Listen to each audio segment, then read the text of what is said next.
Welcome to the No Love Podcast, where we decrease tomorrow's divorce rate today by teaching singles and couples alike how to experience love on purpose and not by chance. I am your host, Edward L. Fairley, accompanied by my wonderful co-host, Michelle Larkin. Michelle, say hi to the people. Hey, man, won't he do it? How you doing? It's about to be on because, it's one of them days. It's about to be on. Okay, before we go into the topic, what do you have going on? Go ahead and take a deep breath because I know you're frustrated. Michelle does not like technical difficulties. And I don't like being out of control. And anybody who's heard this podcast for any length of time knows that I have control issues. And when I lose control, I'm not happy. So I was like, had to get it together before he's like, we going live. And I was like, no, not yet. Woo. Well, So, but other than that, life is really great. God has been amazing. I just feel incredibly fortunate to be able to have reflected on the past couple of weeks and see how the conversations have really paralleled what's going on in my life and how poised to the point where one of my employees / mentees said to me today, I can't imagine you ever being insecure. You just present so poised and like you're at the peak of your life. And I was like, whoa, if I am presenting like if it's coming across that way, then amen. Amen. But again, that's going back to all the things that we've been talking about, right? Like that it does start to come out of you, what you are saying and what you're talking about. It starts to settle in, and it just is how you show up in the world. And I'm a living testimony that being reflective, being thoughtful, being involved in this kind of dialogue has allowed me to get to this point. And I just said somebody outside of me tell me. So that to me was a blessing. And I'm just on 1,000. Like, amen. We do it. Excellent. Well, I can tell you right now, this is going to be a reflective show. This is definitely going to be a reflective show. And because it's going to be so reflective, I'm pretty sure we'll more than likely be doing some digging. Because when this revelation hit me through. Yeah, you called me earlier today, like, you're not going to believe. 2 days ago. You're not going to believe. You're not going to believe. I was like, you're going to tell me what it is? He's like, no, we're going to wait till Wednesday. No, got to wait. Yeah. So I almost wanted to go live yesterday when I finally realized what I was going to be talking about. I've had so much stuff going on in this past week that I knew this show was going to be a big show, but I can assure you I did not know what the show was going to be. And then it hit me yesterday as to what the show topic would be after I really found out or got to the root of what everything that I went through this past week was stemming from. So let me give you a quick, well, first of all, let me give you the title of today's topic, which still won't really help you grasp the concept. We're going to have to take this journey together. But the title of today's topic is Spilling the Tea About Loyalty. Spilling the tea about loyalty. And for those who are not familiar with the phrase spilling the tea means to gossip or to share information about something or someone. So today in today's topic, we'll be spilling the tea about this thing or this word called loyalty. Lisa says, hey, Michelle, good to see you. Edward was stressing out, laugh out loud. I was not stressing out. Michelle was stressing out, but I'm pretty sure she loved for it to seem like I was the one that was stressing out. Definitely wasn't. A matter of fact, I kind of anticipated when I realized the value of this topic today. I wouldn't have been surprised if we were not able to do the show at all. And we would have had to regroup, because that's how liberating, if you grasp the concept, today's show will be for you in your life. So let's get into topic. First, let me give the backstory. Where did this come from?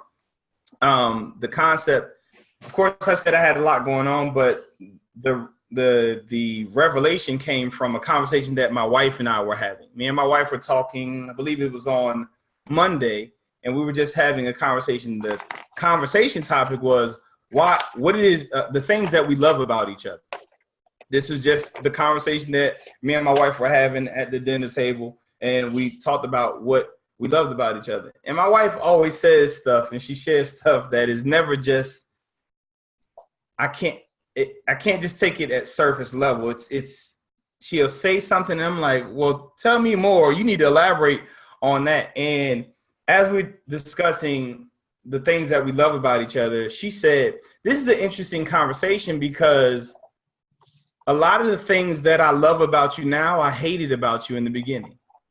It's literally what my wife said. She said, a lot of the things that I absolutely love about you now, I hated about you in the beginning of our relationship. So clearly I'm like, you can't just let that statement just linger and share. I said, so give me an example, like what? And the example that she gave me was, she hated the fact that I saw things from both sides. And she said she hated it because I never picked her side. And she said she literally had nights and times where she would call her mom and she'd be crying, saying that he never picks my side. He would just share the entire picture and say, well, did you consider this when it came to that? Did you consider this side, or did you consider looking at it this way? And she said he would never pick my side. And you never chose a side, she said, but I would never definitively choose her side. And I was like, wow. She said, but now, she said, I just automatically look at both sides, and it actually prevents me from getting frustrated about things or attacking things the way that I used to, because I'm looking at it holistically to make a decision. And she said, you have become my life teacher. And she said, there's so many things that I hated about you, but that was the first thing that I could think of that I really hated about you, but I absolutely love about you, because it has taught me to look at everything holistically or from both sides. Now, that is how it came out to her. And it really made me start thinking about like everything in my interaction with people, and the core of what she said is the topic in which we will talk about today. What my wife was really saying was, when I did not pick her side, she did not feel that I was loyal to her. This is what my wife's issue or thought process was when she felt I did not choose her side. What she's really saying is, he's not loyal to me. If he does not agree with me or he does not choose my side, he's not loyal to me. So we are going to go in, and I'm spilling the tea about this thing called loyalty today. And I promise you, if you sit back and you listen, I will draw pictures to help you see how this concept is destroying people, their relationships, their marriages, their families, them as individuals, and ultimately the world. Because I am not loyal to people. I'm not even loyal to myself. I'm loyal to principles, morals, and values. That is the only thing that I'm loyal to. I'm not loyal to my wife. I'm not loyal to my mother. I'm not loyal to my father. I'm not loyal to my children. I am loyal to principles, morals, and values. The typical person is loyal to people, places, and things. And this is what is subtly destroying people, relationships, families, and ultimately the world. Why? Because when you are loyal to people, places, or things, if you do have morals, values, and principles, those things go out of the window when you add the person, place, or thing that you are loyal to the equation. Before we dive into this, go ahead, Michelle. I see you, like you're writing and thinking or whatever. I have to say that it's more true and very difficult to work through when you say that. Oh yeah. I can feel Zanetta, because I've been that And full transparency, my current relationship, I had the same scenario. I was like, this person is very slow. The thing I hated, I learned to love. They're slow to speak and very much quick to demonstrate. So their consistency is demonstrated. It's not said. They don't say it. So you're not getting the verbal affirmation. So it makes you question. But I will tell you, what it has taught me to do is check the noise going on in my head. Because if I'm looking for the affirmation outside of me and waiting for some words to come in, then I'm that's my own insecurity, right? Because they didn't say anything that's not true, or not saying they're supportive, and they're showing it. I'm like, oh my God, all the noise that was in my head. So I was like, thank you for being so slow to speak, because it's caused me to check myself. And I was just like, when you were talking, I was like, yeah, I know. It ain't easy. It ain't easy, because you got to take responsibility for that. And the other thing I thought was, I can't wait to talk through what you're going to say, because you're right. You tend to shift like sand if you don't have something firm to stand on. And my question to you is, can you define for us what loyalty means before you go into what the principles? What does loyalty mean to you when you say you're loyal to principles? What do you mean by loyal? Loyalty can actually be defined as honestly faithful, faithful to something. You will not waver in faith to that particular thing. And what we will find in this process is, if you are faithful to people, places, or things, you are a slave to those things, and they will distort your thinking, your viewpoints, and it will ruin you. And it's those things that prevent people and cause people to shift from truth. Right, because they don't have truth. If you're looking at people, places, and things, they're not truth. They're expressions of experiences with truth, but they are not truth themselves.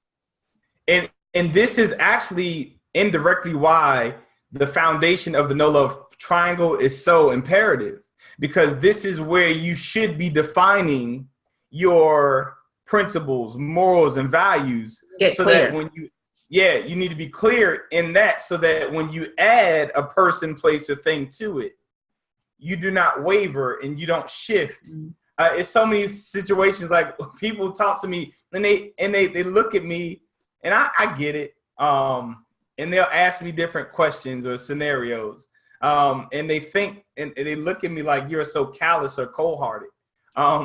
So you're just loyal to principles. They'll ask me something, and I'll give the answer, and they be like, what if it was your mother? And I'm like, did you not hear my original answer? But what if it was your kids? I'm like, did you not hear my original answer? Well, what if it was your wife? And I'm like, did you not hear what my answer was? Because my decision was based off of a principle, a moral, or a value. And my wife will attest to this. If he says no, like, it does not matter who it is, I'm not loyal to you. I'm loyal to these principles, morals, and values. And I'm going to draw pictures and share in these different categories as to how you can see yourself, whether it be in dating, relationships, or marriage, how you may very well be, unfortunately, loyal to one of these things, which is preventing you from having success in your respective relationship, life, and finances, everything, because we are trying to be loyal to one of those things, and is distorting our decision-making and causing us to not live through any morals, values, or principles, if we have any at all. Go ahead, sis. So let me ask you to add, like, loyal is faithful, but there's another aspect of loyalty that is blind faith, right? So that if I'm loyal to you, I am unquestioningly and unwaveringly, accepting, right? So I think in order for us to know love, that loyal isn't necessarily blind. No. Right? Like, you're faithful. It doesn't mean you shouldn't ask questions or dig a little deeper or ask for clarification. You don't have to just be, I'm going to go so hard in the paint for this that I'm going to not even consider anything else, because that's what loyal means, is I'm going to just blindly trust. I don't think that's what loyal should mean. I think it Yeah, I mean, in the end, I'm glad that you said that, because the way that we are talking about loyalty is typically based off of an emotion, which is why I don't respond to them based off of their emotion and their loyalty to that particular person, place, or thing that they try to throw into the equation. It makes them look at like, yo, something's wrong with him. You would do that to your son. You would do that to your mama. if they're not right, they're not right. You would do that to your wife, or you won't do that for your wife. This is why when people find out, oh, you didn't buy your wife any kind of things for Valentine's Day. You didn't do this. You don't. So they're thinking about the loyalty aspect in their mind. It's like, that's disloyal. That does not align, and that's not right.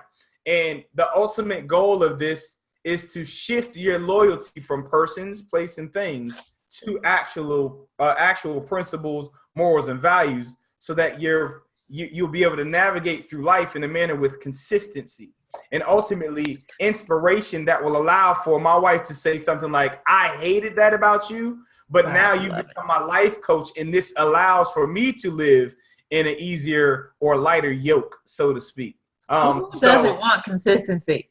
Who doesn't want consistency? That's all I want to know. Who wants to float forever? Who wants to do this forever?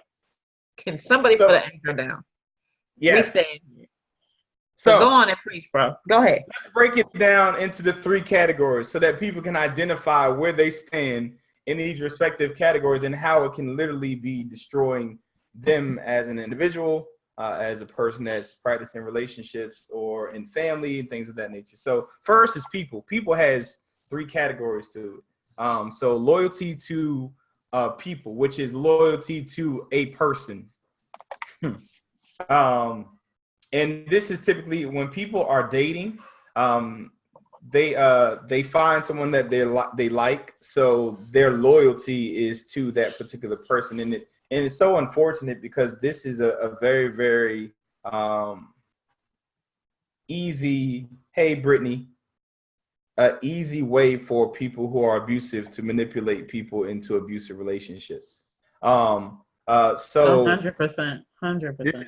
This is why it's imperative that you gain a higher self-esteem, and you find morals, values, and principles to build off of. Because when you find someone that you like, and this is why a lot of people get into relationships, or they start passing, there's pet peeves that they clearly see that they disregard, and then they get mad about them when they actually get in a relationship with the person, because they accepted that for that moment in hopes that they would win the person over. So they were just loyal to doing whatever it took to get this particular person to like them.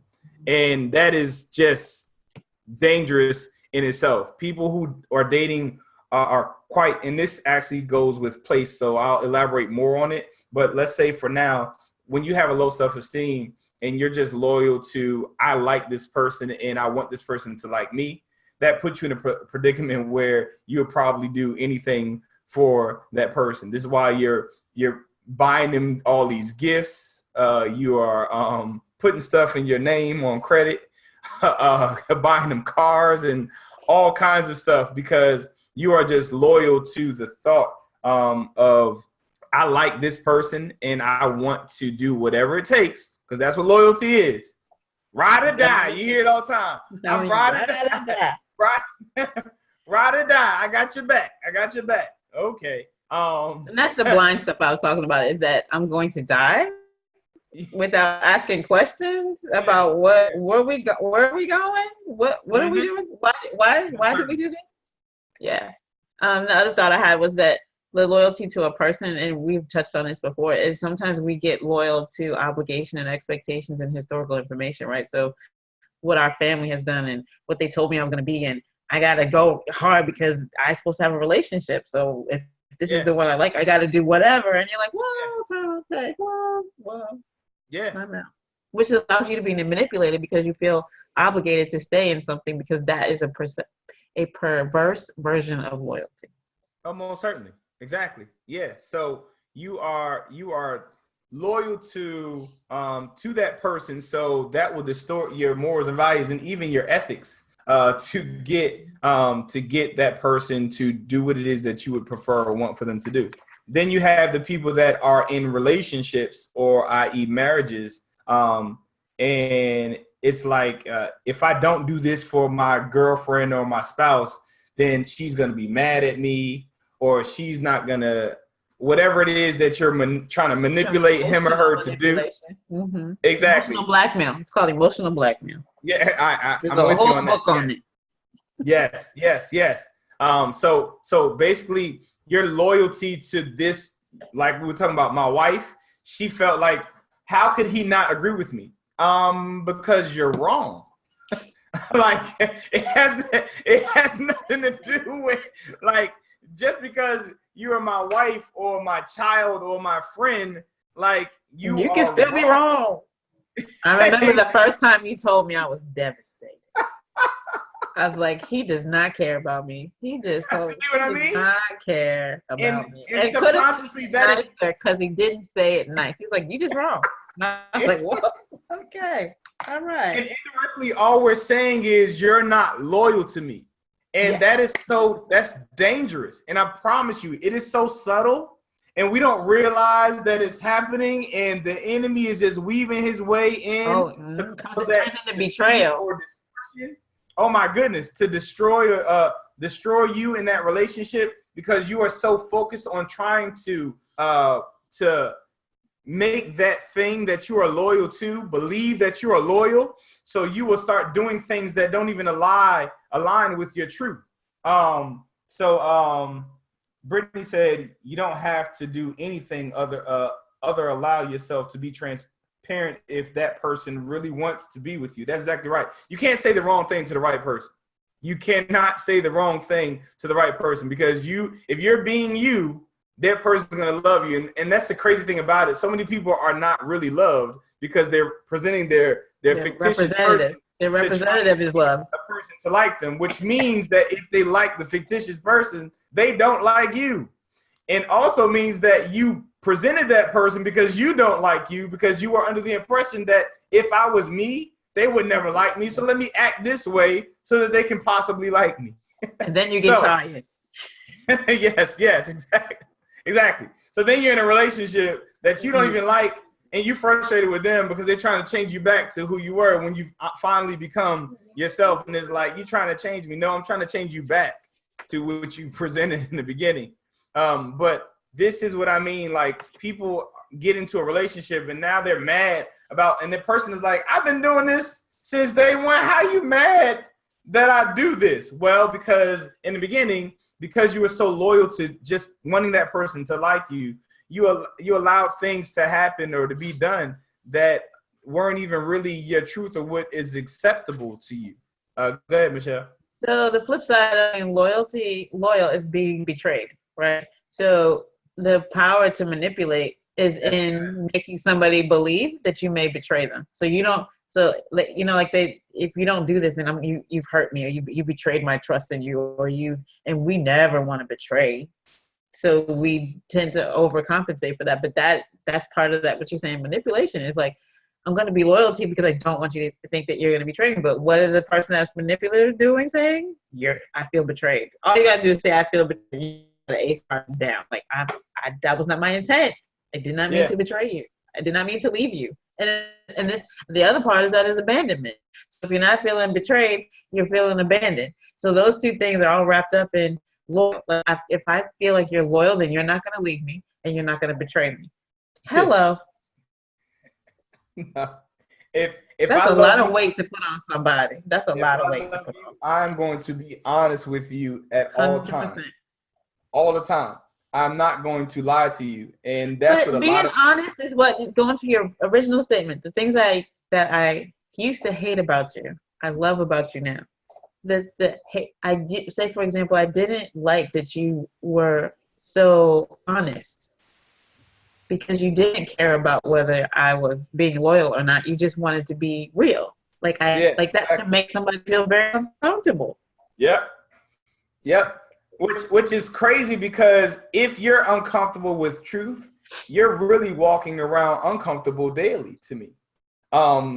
So because you've allowed yourself to be in comfort with a lie, and that is just dangerous in itself. That's destruction, actually. And I'd rather you and I be honest with one another privately, than for me to allow for you to go on living this lie and publicly looking like a fool to other people. I'd rather you just be hurt by little old me than you become a person on World Star or on the news or whatever, sharing that ridiculous truth with the whole world. Then it's like, why didn't you tell me? I remember I used to watch many years ago when it first came out, American Idol, and I only watched the beginning of the season to watch how many people don't really love their kids, because they were really sold on, no, I can sing. And I'm like, that is from being incubated in an environment that it was full of people that were just lying to you. You can say, baby, you can say, baby, you can say. That your cultivation process was full of people who were just lying to you. And that's not what I'm going to do. So one of my principles and morals and values is just honesty. And whether it's going to hurt you or not, I'm just really not. I'll try to make sure that you understand. And that's what happens. People that spend time with me, at first it kind of cuts. But as you sense and understand where it's coming from, because you get to know me, it's less painful, but it's still kind of painful. But where it's coming from, it's easier to receive. Go ahead, Michelle. I see you. Can I be transparent?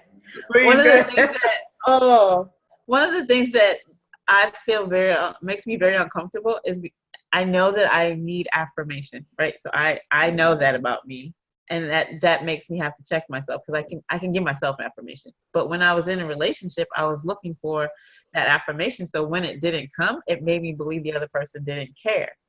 But in my current situation, the person knows that that's my thing and it's not necessary. So they don't necessarily stroke the ego. None of it. It's like at first I felt like I was starving, like I was choking, like you're not what? And then it was like, but I'm here. You don't need to overcompensate. You don't need that. You need to. And now I realize that, like, going back, consistency, present, all of the things I wanted are there, but I didn't need for it to be verbalized. I needed to see it, because verbalized, that's like smoke. You can't count on what you're verbalizing. You can count on what you're doing.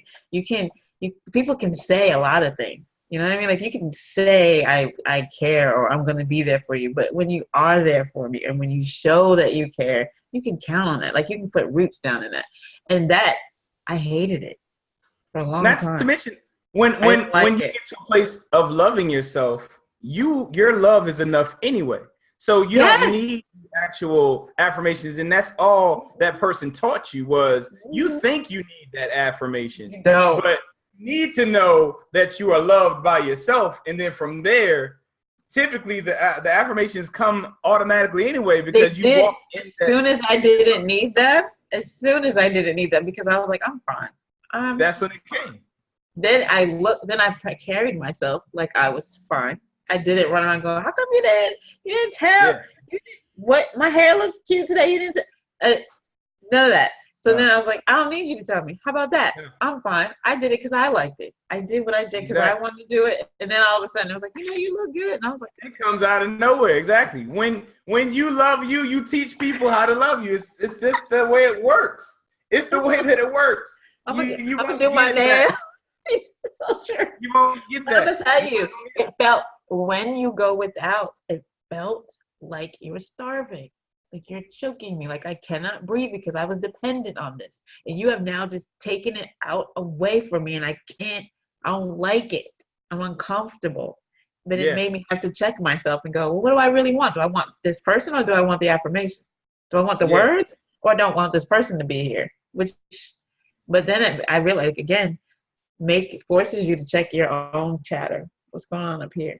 Because the other person's not satisfying that need. I mean, you don't like it.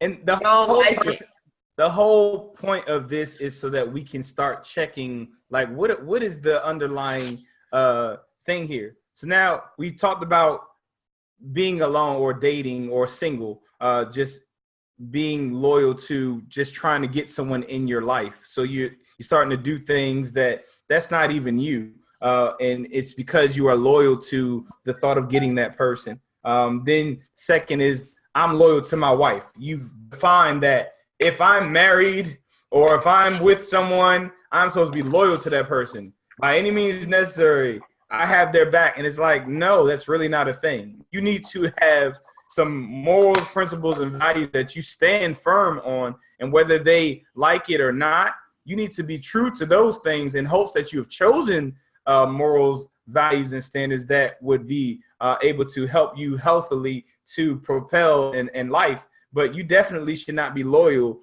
to any persons, which let's get in transition to the third, and that is friends and family. Now, there's so many people. Yeah, exactly. That's why I made it third. Because there's literally people that are having marital issues or premarital issues because they have person hierarchy when it comes to loyalty. And that's where you get that whole blood is thicker than water and all that stuff. He might be gone. I'ma still be here. There you go.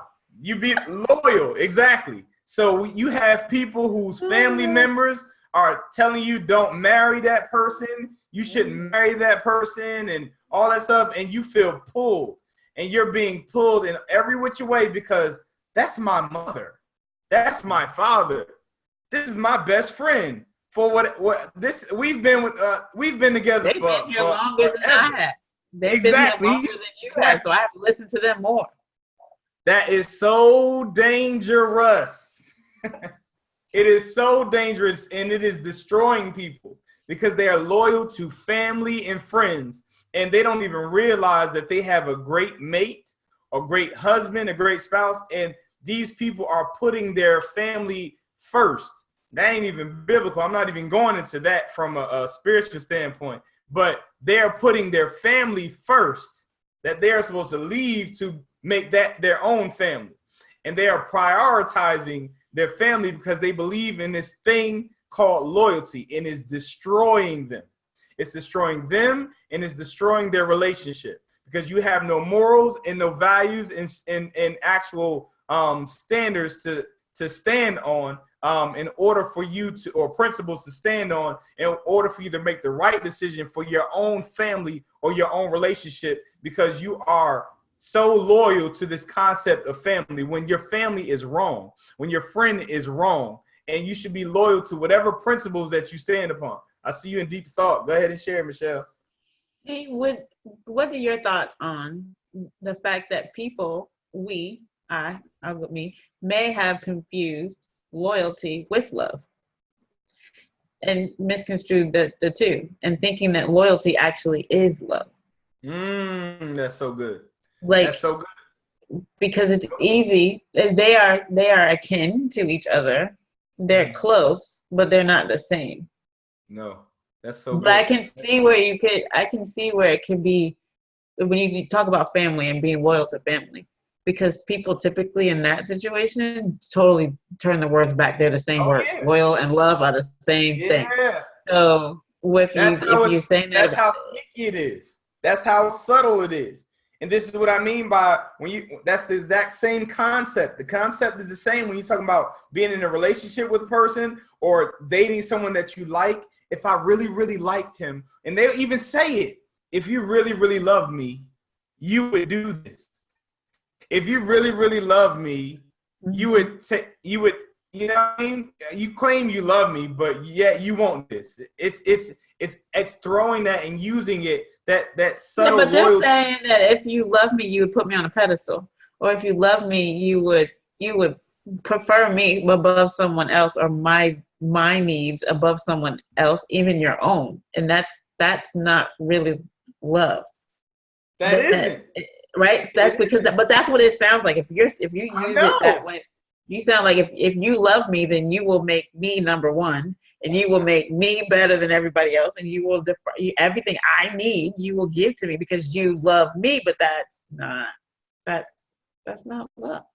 That's idolatry. Right, but we want there's a weird space there. There's a weird space. I think sometimes we want to be adored. It's crazy. It's crazy. Right? And you won't get it from me. And I have so many people that are, I'm telling you, in this tug of war. And they have family members that they won't support what they're doing because they just were not loyal to them. They weren't loyal. It's not about like if you break down like what it is that they're doing, their family supports it. They even respond accordingly in their circle or sphere of people. That's how they would have responded to that particular type of situation. But because it's their family and they didn't do it, or they opted not to have them involved in it, they're disloyal. So I'm cutting them off. I'm cutting off ties and all things. Snitches. The concept of snitching. It's a loyalty concept. It is a premise that is literally destroying people. That is your family. That's your. You gonna let him get away with that? You gonna let her get away with that? But when it's their family, now you're mad that people do not follow the loyalty code. That's your own sister. You're not gonna tell who killed whatever. Nah, snitches. That's what we do. Like, I'm loyal to the code. Again, that's what I mean by, so you can have standards, morals, and values that you live by. But even then, that's evident that you're not really you're not loyal to the standards, morals, and values. Because loyal to their values, they just may not be clear about what they are. No, because again, they have core values. No, you're not loyal to them. This is why we're putting me in hierarchy. Again, when we talk about something that's truth, it's something that's always truth, TH. If you have something that you can put inside of that equation that shifts, you really don't believe, or you don't really stand, or you're not loyal to that standard, moral, or that value, or that principle. You're not loyal to it. You're loyal to whatever will cause you to shift your values for that particular thing. And this is what I'm trying to. Please. We need an illustration. Okay. Well, this is what these are. We're talking about principles. So let me see. Let me find a.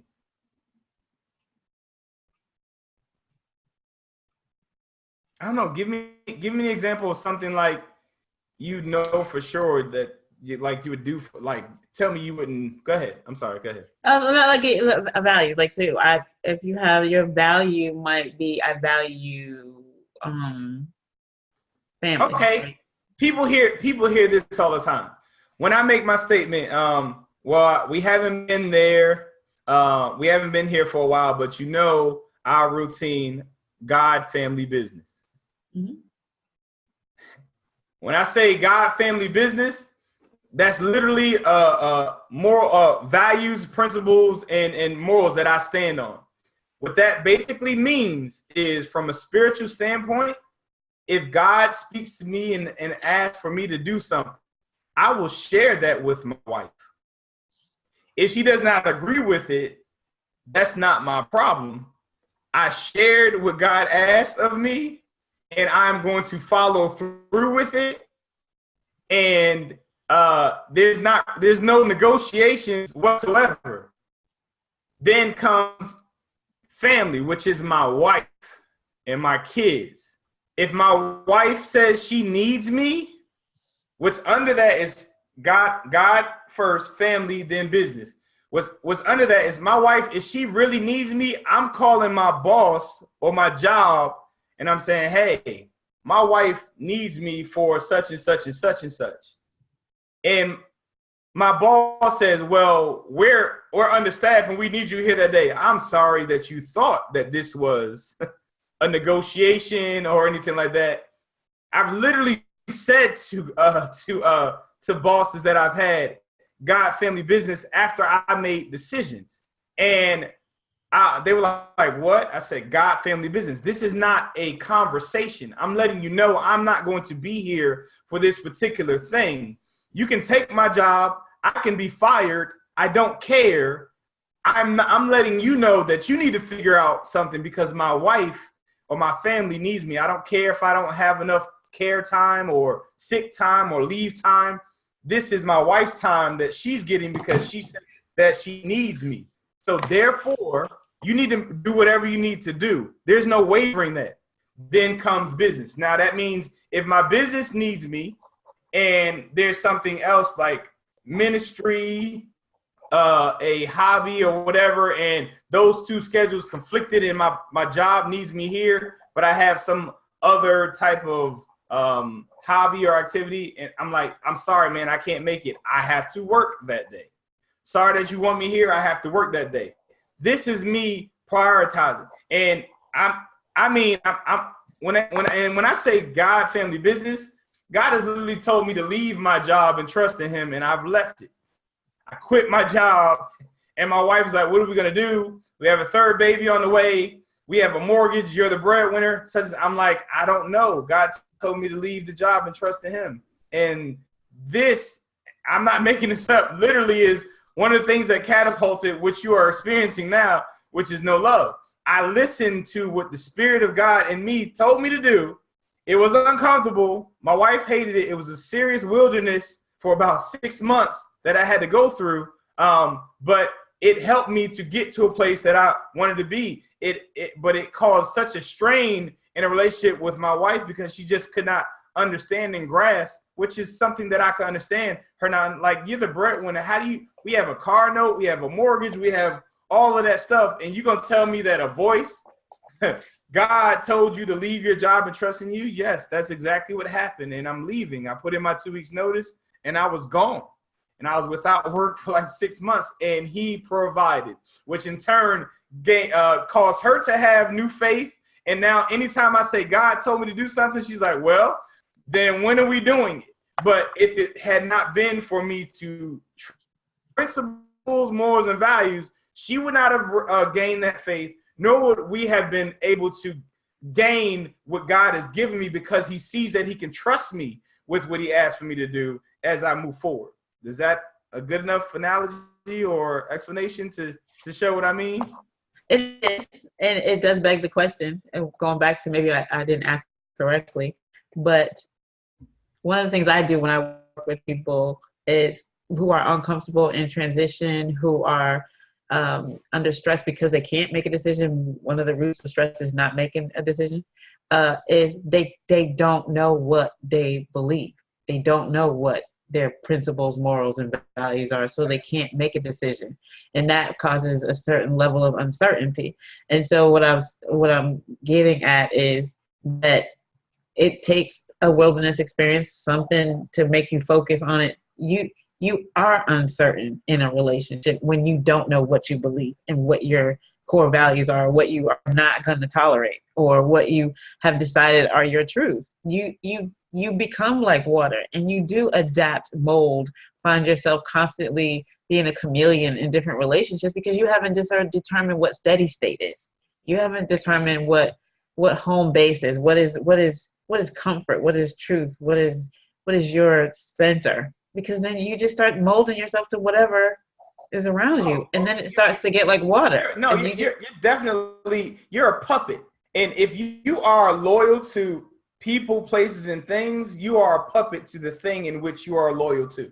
And it is going to pull you in every which way, in every direction. And that's why I said it's imperative that what we're talking about today is your foundational, like this is why self-interest is the foundational portion of the no love triangle, because you have to first identify and define what your morals and values and your principles are, so that these things cannot shift your faith or your thought process when it's time to make the proper decisions. And prayerfully, you've made foundational decisions when it comes to principles, morals, and values, so that they are healthy principles, morals, and values, because some codes that we are adopting are urban myths. Some of the stuff that we believe about the no speaking and all that stuff, when you those type of things are destructive to you. And even those things, they're not really things that you can stand on that will actually cause you to advance or be successful. You gotta take inventory of your principles, morals, and values. You have to periodically take inventory so you know what you're dealing with. Life changes. You get new information. Your story just now about how you went through a wilderness, you came out of that with new information that Exactly. reset and or revalidated or established some things. So you have to take inventory so you know where you are. You can't make a decision. The whole premise of this show is to hopefully, prayerfully shift people from being loyal to people, places, and things to being loyal to morals, values, and principles, and preferably causing you to have standards. So that when these different things that are going to be intentionally brought to you to shift and sway you, they won't move you at all because you have something to stand on that's foundational that won't crack the house or whatever that you're trying to build. So let's shift or transition to the second thing, which is places. We already talked about family. Like, you cannot be loyal to your family. Your family will not have your best interests at heart. That's why a lot of people aren't even who they're supposed to be in life, because they're loyal to what their mother told them to be, with their pastor, their friends, or whatever. They're being molded into things that aren't who in their core they're supposed to be or who they were created to be. It's unfortunate. But because of loyalty, people aren't doing what they're supposed to. They're not doing what my friends are doing. They catch it late. They catch it on the second, third time around. Prayerfully they do. So let's transition to place, being loyal to places. Now, this doesn't necessarily have to be an actual physical place as much as it's loyal to a destination or a picture of an outcome. So we have people that are in relate. Matter of fact, a great example of this was my wife had me looking at the Red Table with Will Smith's wife, Jada Pinkett, and Will Smith shared this indirectly, how he was in love with the picture and he tried to force his picture upon his wife. And she was like, the daughter was like, "Oh, Daddy has a picture and we're not in it." We're not in it. We didn't do it. And Jada Pinkett, she was just not happy because he was trying to force her into a mental picture of what a relationship, love, and success was.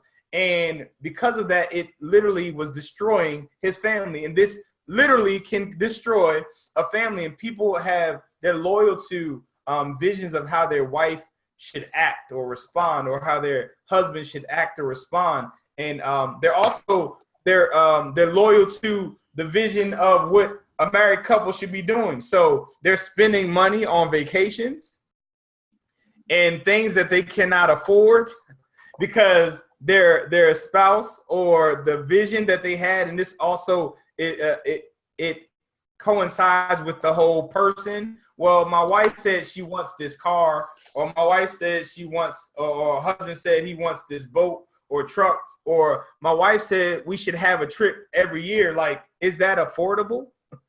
Does that make sense? Does that make sense based off of our plans, or if we're trying to retire and things of that nature? Does that make sense? Or am I just loyal to making her happy, or loyal to the picture of, no, I think we should have a vacation every single year, or we should do this for our anniversary. This should happen.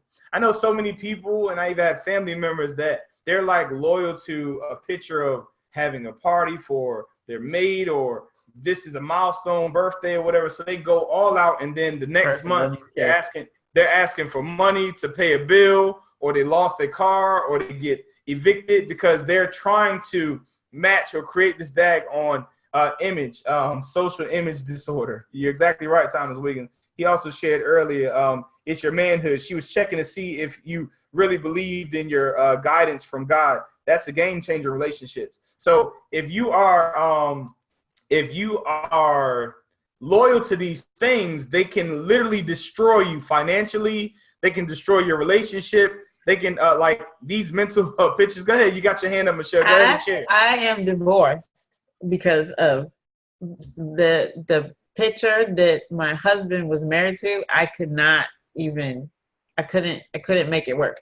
And that picture didn't get clear until after the wedding. It wasn't even articulated until after the wedding. And it wasn't even really truly articulated. It was kind of expressed. Like, and I was barefoot and pregnant. You don't say that, but you act like that. And so like, and then you're like, after like the third one, you're like, how long is that? How long is that supposed? Yeah. Mm-hmm. Mm-hmm. But it's implied, right? And so when you can't make peace with that, you have to do something. So it behooves us to figure out what the picture is, that the person that we're dating, what is the picture? Yeah. Because that place that they're trying to take us to, if we're not trying to go, it ultimately causes all kind of friction. I'm gonna give you another picture. So it was many years ago. This is when people were like, well, that's your mother. So it was years ago, many years ago. My mother had left her job. This wasn't no God related thing. She just said, I don't like the job. I'm stressed and I'm leaving. Okay. So she left her job in her mid to late 50s, didn't have really any skills or anything, GED or whatever. And she left her job. And then she's still eating these monster shrimps and steaks and all kinds of stuff. And so time had lapsed, and then she hits us all up, came to me, and she was like, I need $7,000 or else I'm going to lose my condo. And I'm like, okay, I have $7,000, but I'm not giving you $7,000. You're going to have to figure it out. Now, a person listening to this is like, yo, that is evil. I'm sorry that you feel that way, but I also thought about how many no's I told my wife and my family for me to have accessible $7,000 for us to be able to be intentional about investing and making changes in our lives. So now I'm going to take that entire $7,000 that we've taken our times to invest and make sure that we did the right thing. And all the no's that I told my family who I am responsible for, so that I can give it to you, because you were irresponsible with your bills, and we watched you eating shrimp and lobsters and all that stuff like that, and I'm supposed to save your house and disregard what it is that we foundationally, principles, morals, and values that we used to make sure that those funds were available to help you maintain your house. I'm not doing it. You were not loyal. You were not loyal to your mom. Exactly. No loyalty. Oh my gosh. Yes. You were not loyal. Call it what you want, but interestingly enough, like it always typically does, they'll find somebody else that does it, that feels loyal, and she maintained her house, and then she moved forward. There's just certain things like, yo, you have to maintain your principles and values and move forward, because loyalty will have you jacked up. And then say I did not have the money, I would not have been able to make the investments that is allowed for me to have no love that I can do for my mom and family now. So I promise you, these are subtle things that loyalty will do to destroy you. And I know there's some people out here that have jacked up credit and jacked up lives because they felt that they were being loyal to their family members or whatever, or picture what family's supposed to be and what you're supposed to be doing for family because you wanted to give. Now, am I saying I don't give to people or I don't help people? No, I'm not saying that. But I'm definitely saying that I'm not going to watch you go on all these trips and post on Facebook and all that stuff and then tell me that you need help with the water bill later. I'm not doing that. I will show you some principles, morals, and values that you can utilize to help you to not go into that predicament again. I'll teach you how to fish, but I'm not giving you my fish. Exactly. So yes, yeah. Lisa said loyalty will have you jacked up. That's the whole point of this daggone show. I hope people are paying attention and grasping this, because we cannot. And loyalty, the picture is actually what's causing people to divorce, like you just said, because 100%. People are going to the actual, which is why I always teach, and it's the simplest premarital counseling that you ever could have. The premarital counseling that I typically do is really just one question. Make sure you go and ask the person that you're about to marry, why do you want to marry me, and shut up. Or what do you think is going to change when we get married, and shut up. Let them write it all out. And what you're going to find is that person either wants to marry you to change you into what they want, or they're marrying you because they love you for who you are. And if you find out, or when you find out that they're looking to marry you to change you for who you are, you have found that that person does not love you and you've dodged a bullet. It is so many people that don't ask that simple question, what do you think is going to happen when we get married? To find out if that person really loves them for who they are. And they're standing at the altar and they're both saying the same words, but meaning something totally different. They're both saying, I do. One person is saying, I do want you to start coming home now. I do want you to start spending time with the children. I do want you to start cleaning up behind yourself. I do want you to have a meal made for me. They have a picture in their head that they're saying I do to. And soon as people get married, that's why that person that's like, I got married thinking that things was going to be the same, versus that other person saying, I got married thinking that now the picture that I thought about marriage was going to come into play, was going to come into play. So now you two are fighting for a picture that you're loyal to, and you never took the time to actually define that picture, and you're wondering why the marriage doesn't work. And then you get divorced. Thomas put, it's logic. Nobody's denying her food for her rights. She just can't exercise those rights in that condo. Inspiration and turmoil are the best and most honest forms of defining your true essence. Awesome info from both of y'all. Thanks, Thomas, for sharing. So these pictures that we are loyal to are destroying us, are destroying our relationships. Go ahead, Michelle. Go ahead. So, having been divorced because of a bad picture and getting to the altar and saying I do the totally different things, and in retrospect, I wish I knew that through conversation, the picture could have been clarified. Like, there you go. I think that people, it was so polarizing. Again, going to loyalty, right? So I am loyal to myself at this point because I felt like it was divorce or die. And I'm not even gonna lie to you. At that point, I felt like it was divorce or lose myself completely. However, in retrospect, totally backseat driving, sitting here now, and I try to teach this to my mentees. It's not that the picture can't change. It's that you need to address it. Yeah, most certainly. Because the assumption is that they have already painted this picture and it's already on the wall and framed and it's done. Exactly. But life is not done. That's what they think they want. It's an opportunity to sit down and have another conversation. Yeah, you might end up still going, but I never even took the time because I figured the picture was done, framed, hung. I can't. It doesn't fit in my house. It's got to go.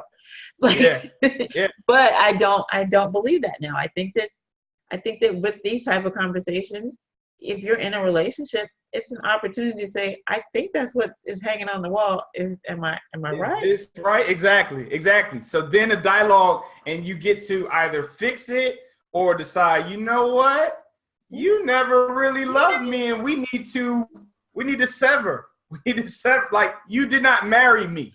You married a picture of what you thought I would be, and I'm not that person. You signed up for the wrong thing, and I pray that it doesn't get to that point, but that's why it's my premarital counseling, to make you sit down and say, what is it that you think is going to happen after we say I do? And shut up. I prefer for you to have them write it out. You can see it in black and white. This person doesn't want you. They want something totally different.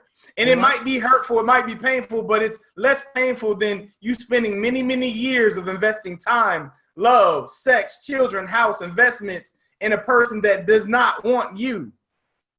Let them go. Let yourself go so that you can finally find the person that really wants to be with you. I think that goes back to the statement. Is loyalty being misconstrued for love? Am I loyal to the idea of marriage and thinking that that's love? Am I in love with a person that I happen to be married to? Yeah. Not the same. Am I loyal to marriage, or am I in love with the person that I'm married to? Is a subtle but huge difference. Love is a principle, moral, and a value. It's not loyalty. It's not. You should be loyal to those principles, morals, and values, but love is one of those principles, morals, and values. And I feel that if I love you, I cannot lie to you. I won't lie to you. So that's why people get the truth, and they're like, that's kind of, that hurts. I apologize. Truth hurts sometimes, but hopefully you and I can grow from this.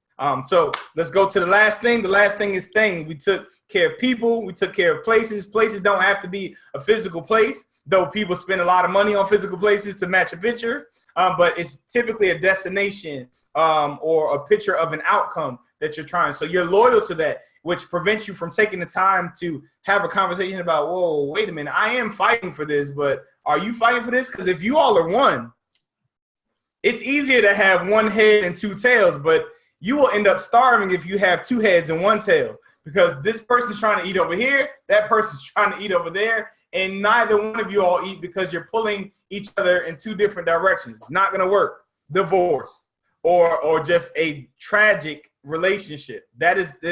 It's not even living. You can't even grow and evolve or cultivate yourself. That's what she meant by like she was dying. Yeah, she's literally suffocating. Yeah, most certainly. So let's move to things. Loyalty to things. Things are things like status, money.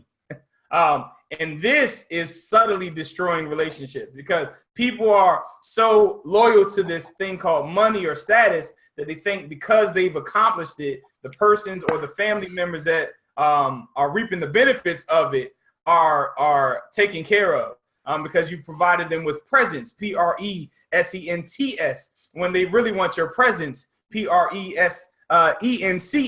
And it's destroying the relationship because you can't even make decisions that are best for your family because it is this money or this status that is pulling you, that you're loyal to, and I have to have it, which also aligns with that place, that picture of what you think makes you consider successful. And it's causing destruction. And that's actually the epitome of what the whole Will Smith thing was. He was going after the success, the big house for his wife, the big lake, having his children and everything, and these the schools and being able to travel and being in the limelight in front of the public.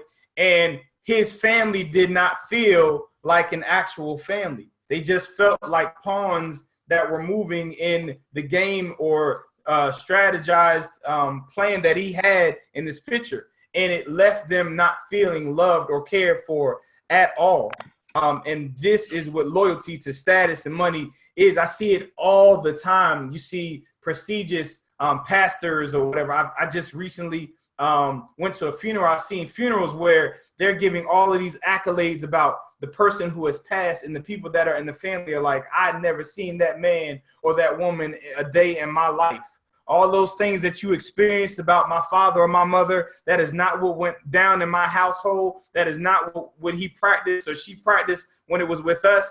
And they have been denied of something that they really, really should have had. And that is love and connection, because you are so loyal to being looked at as all of these things that you've you've created pictures for through your status or your money or your power, so to speak. Go ahead, Michelle. I see your mind is going. Oh my gosh, is your mind going? What are you seeing? Talk about pictures and places. It's like so bad. I try to hide this. I need to just put a paper up. I'm just really toying with the idea of loyalty requiring sacrifice, and then what have you gained with the sacrifice? And because the loyalty does require sacrifice, no matter what it is. But there's a oxymoron in there about it's like self-deprecation. Like you're sacrificing as on the altar of this loyalty, but if it's not connected to your end game, what was the point? Like just to your point, like you're chasing money, you get money and end up lonely. And people do it all the time. But see, this is where loyalty is tricky. That's the problem, because money is your end game, Michelle. That's why they've sacrificed their family, because the family really was not the priority. Loyalty, whatever you're loyal to, these people you sacrifice for are the priority. So you're making everything else is beneath that. So all of this stuff, that's why it is when you take that thing, if you have quote unquote a morals, principles, and values, if you shift or throw one of those three things in the equation, that's why they say, well, what if it was your mama? What if it was your sister? What if it was your child? Would you tell that child like I had someone tell me that but it was his first offense. What if that was your son? Would you do it that way? Heck, he going to jail. He stole from me. He going to jail. Like, what do you mean? He's going to jail. He's going to learn. There's consequences for your actions. That is a principle of mine. So I consider that in my decision making. Consequences don't have to be bad. Consequences don't have to be good, but there are consequences for your actions. I don't care if you're my son, you're my daughter, or whatever. That is the way it is. Go ahead. So maybe my question is better. How do people decide between their priorities and their principles? Because I think sometimes we slice it, but I can't define that for people. I really wish I could. I can't give people their own principles. I can't give them their morals and values, but I can say this. When we say #9 to represent truth, you should not be able to place any of these things that we're talking about in it, and it shifts your perspective of the actual principle, the standard, the value, or the moral. Does that make sense? You should not be able to place any of these things in the equation to where it would shift. I have people that have me on their television shows or do interviews on parenting or fatherhood. I had a lady say, well, what about the sex talk? Is your sex talk different from your son's versus your daughter? No. Same talk. But like, do you approach your daughter differently, say hold herself or hold out or whatever, and your son's? No. Same talk. Like, it does not change. My talk does not change because I have the same beliefs about sex that I want my daughter to have and my sons to have. It does not change. And this is what I mean. That's how I can so easily say, like, no, it's an individual thing because I'm standing on principles. I'm not, well, you know how they say, well, you know how men are, you know how women are. No. There's individuals. And I can teach that, and I can prove that you're supposed to reply to people as individuals, not as male as female, because then you start distorting your thought process and you start responding to them in different ways, and it's just not the way it is. So the best way that I can answer is when you have principles, morals, and values, if you have principles and morals and values, nothing will change your stance on that principle, moral, or value if you add it to the equation. Nothing. People, places, or things. Your mother, your father, your wife, your sister, your brother, your cousin, your close auntie, your kids, like none of that. What if you lived on the West Coast? Nothing is going to change your thought process or your stance on that if that is truly a standard moral or value that you stand by. So I'm trying to come full circle and try to understand what you're saying. So we started with what I hated about you before, I love about you now, which really speaks to your core. If your core is the same, it will be consistent, and because it has stayed consistent, you can get used to it and make peace with it, understand it, respect it, and allow it to affect change, because you can't affect change if you're not consistent, right? Mm-hmm. It really doesn't. It may spark something, but it doesn't consistently affect something. But then we also talked about making how you're prioritizing your activities and your actions based on whatever it is that these core principles are, because they determine your actions. They determine your expression, how you interact with people is based on these priorities. God, family, business. Yeah. And I guess my I'm trying to get back to or understand where's the broken piece and what is the piece that we could spend time on to get back to having a core. Because honestly, just looking at our society, and I'm not speaking about anybody in general, I think that we struggle because we haven't understood or agreed on or can articulate what our core values are. So we just disagree about everything. And I'm wondering, like, how in our lives and for a relationship, how do you, if you say you're in a situation where it's all flowy, it's not settled, it's all over the place, we are emotional, we haven't decided what our core values are, and we're constantly emotionally back and forth, and how do you pause and get clear? What would you suggest people do? Honestly, and Thomas asked a great question. He said, do you think our morals and values are learned more through pain or love in our society? I think pain and love actually they're the same thing. They're just Ooh, boy, interpreted. They're interpreted. They're just interpreted based on your perspective to be something different. So that's why when I say something in a loving way, because it's truth and it does not align with what you want to hear, it's painful. Doesn't make me not love you any less. It just is the truth based off of that action. So your perspective, and that probably would be the answer to your question, Michelle. Typically, if you're making decisions based off of emotions, it very rarely is going to be a morals, principle, or value, because it's not going to be logical in your decision making.